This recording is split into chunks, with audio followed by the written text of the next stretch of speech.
ಕೃಷಿ ಉತ್ಪನ್ನಗಳಿಗೆ ಕನಿಷ್ಠ ಬೆಂಬಲ ಬೆಲೆ ಖಾತ್ರಿಗೊಳಿಸುವ ಕಾನೂನು ಜಾರಿಗೊಳಿಸುವುದು ಸೇರಿದಂತೆ ವಿವಿಧ ಬೇಡಿಕೆಗಳ ಈಡೇರಿಕೆಗೆ ಆಗ್ರಹಿಸಿ ದೆಹಲಿ ಚಲೋವನ್ನ ರೈತರು ನಡೆಸಿದ್ರು.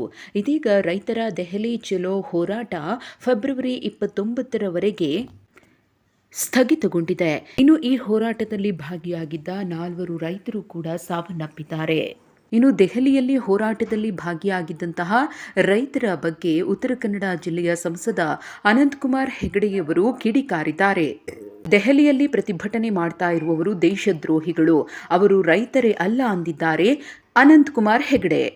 ಉತ್ತರ ಕನ್ನಡ ಜಿಲ್ಲೆಯ ಕಾರವಾರದ ಮುಂಡಗೋಡಿನಲ್ಲಿ ಮಾತನಾಡಿದ ಸಂಸದ ಅನಂತಕುಮಾರ್ ಹೆಗಡೆ, ಪ್ರತಿಭಟನೆಗೆ ಬರುವವರು ದೊಡ್ಡ ದೊಡ್ಡ ಗಾಡಿಗಳನ್ನು ತೆಗೆದುಕೊಂಡು ಟೊಯೋಟಾ ಕಾರಲ್ಲಿ ಬರ್ತಾರಾ? ರೈತರ ಬಳಿ ಅಷ್ಟೆಲ್ಲ ದುಡ್ಡಿದೆಯಾ?